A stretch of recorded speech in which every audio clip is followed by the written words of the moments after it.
নমস্কার বন্ধুরা, আমি মেহুলিস ওয়ার্ল্ডে আপনাদের প্রত্যেককে ওয়েলকাম জানাই। চলে এসেছি একটা নতুন ব্লগ নিয়ে আপনাদের কাছে। আমার ব্লগটা ভালো লাগলে প্লিজ কমেন্ট করে জানাবেন কেমন লেগেছে আমার এই ব্লগটা। তাহলে চলুন শুরু করে দিই আজকের ব্লগ। আজ রবিবার সকাল, এখন বাজে হচ্ছে সকাল 9টা। আর ঘুম থেকে উঠে দরজার পর্দা সরাতেই দেখলাম বাইরে স্নোফলস অলরেডি স্টার্ট হয়ে গেছে। এখানকার ওয়েদার চ্যানেল অবশ্য বলেইছিল ভোরবেলা থেকে স্নোফলস হবে, তবে দেখছি হ্যাঁ ঠিকই বলেছে। সকালবেলা উঠেই দেখছি চারিদিকটা পুরো সাদা হয়ে রয়েছে আর এখনও স্নো হয়েই চলেছে। আজকে গোটা সকালটা স্নোফলস হবে। ভাগ্যিস আমরা গতকাল সমস্ত এই সপ্তাহ বাজার টাজার সব করে এনেছি, আর আজকে বেরোবো না। কালকেই সমস্ত কিছু মোটামুটি এখন যা বাজার করেছি তাতে 2 সপ্তাহ আমাদের আরাম করে চলে যাবে। আর বেরোতে হবে না আইরিন, আমাকে বা তিনজনের কাউকেই আজকে বাড়ির বাইরে যেতে হবে না। আর তাছাড়া আজকে রবিবার সকাল, একেবারে রবিবার আমেজটা করব। কাল থেকে তো আবার যে কেসেই শুরু হয়ে যাবে।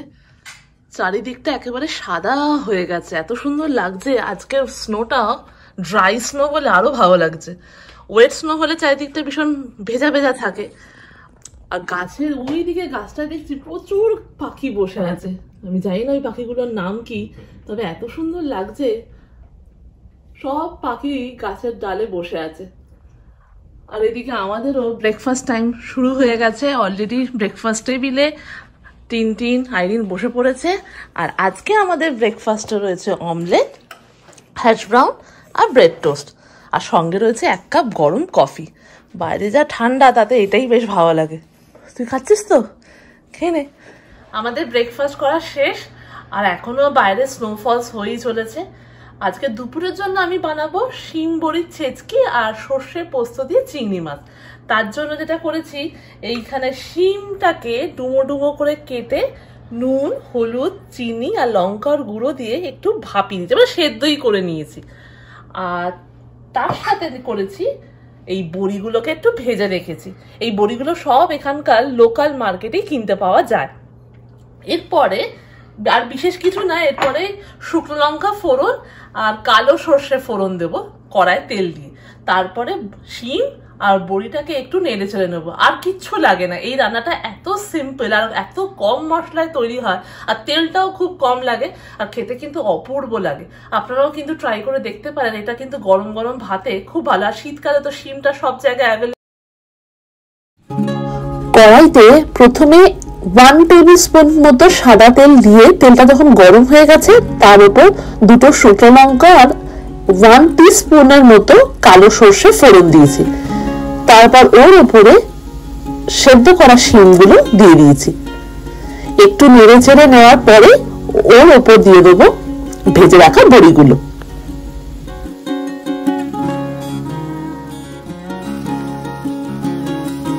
এইবার আমি ভাজা বড়িগুলো অ্যাড করে শিম আর বড়িটাকে ভালো করে কড়ায় নেড়ে নামিয়ে ফেলতে হবে। আর কিচ্ছু করতে হবে না, রান্না মোটামুটি আমাদের কমপ্লিট।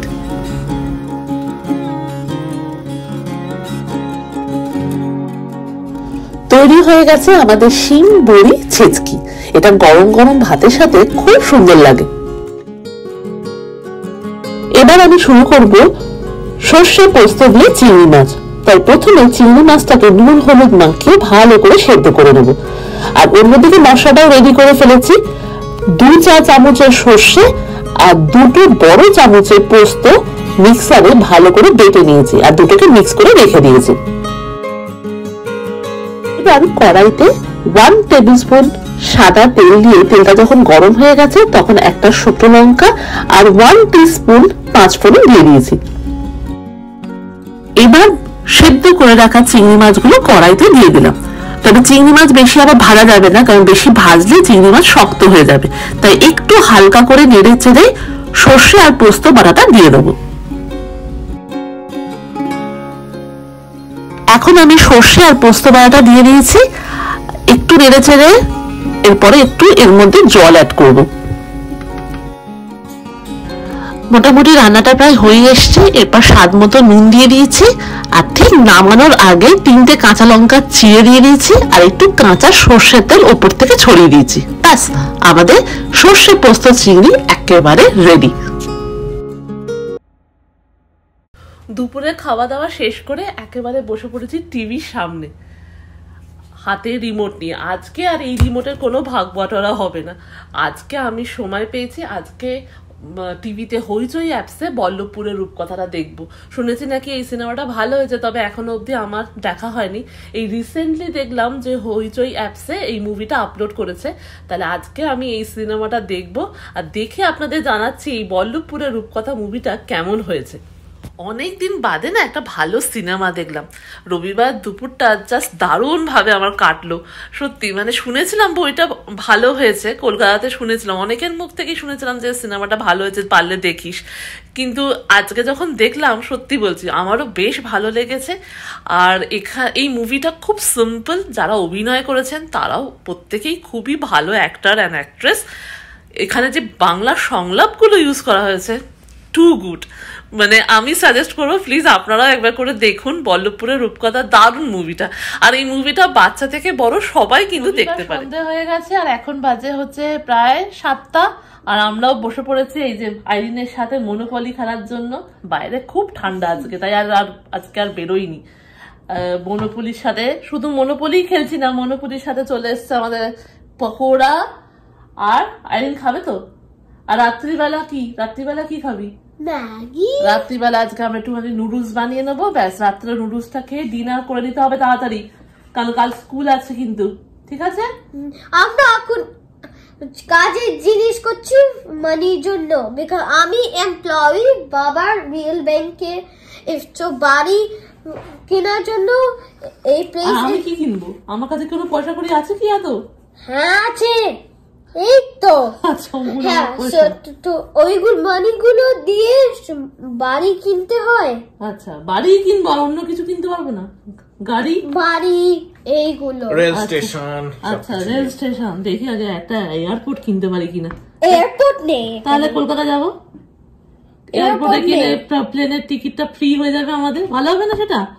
এখানে ফ্রি পার্কিং আছে। আর এটা বাজে। ও বাবা, কেন জেলে চলে যাই? ওরে বাবা রে, জেলটাও দেখতে হবে বুঝলি। তাহলে চলুন আমরা এবার একটু খেলাটা খেলে নিই। এখন হচ্ছে সব থেকে মন খারাপের সময়। ঠিকই ধরেছেন, এখন হচ্ছে রবিবার রাত্রিবেলা। সেই কোন ছোটবেলা থেকে এখনো অব্দি এই রবিবার রাত্রিটা কিছুতেই ভালো লাগাতে পারলাম না।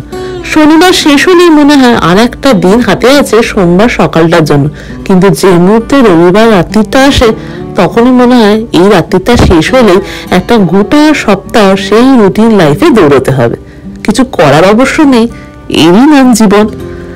শনি রবিবার আসতে না আসতেই না চলে যায়। তবে এখনো দেখছি আজকে রবিবারে রাস্তায় বেশ গাড়ি ঘোড়া রয়েছে। ইউজুয়ালি এখানে রবিবার হলে রাস্তায় একটু হলেও গাড়ি ঘোড়াটা কম থাকে। তাহলে বন্ধুরা, আমি আমার ভিডিওটা এখানেই শেষ করছি। ব্লগটা ভালো লাগলে একটা ছোট্ট করে লাইক করে দেবেন, আর কমেন্ট বক্সে জানাবেন কেমন লাগলো আমার আজকের ব্লগটা। খুব শিগগিরই দেখা হবে নতুন একটা ব্লগ নিয়ে আপনাদের সাথে। ভালো থাকবেন, সুস্থ থাকবেন, আর অনেক আনন্দ করে কাটাবেন। দেখা হচ্ছে খুব তাড়াতাড়ি। ধন্যবাদ।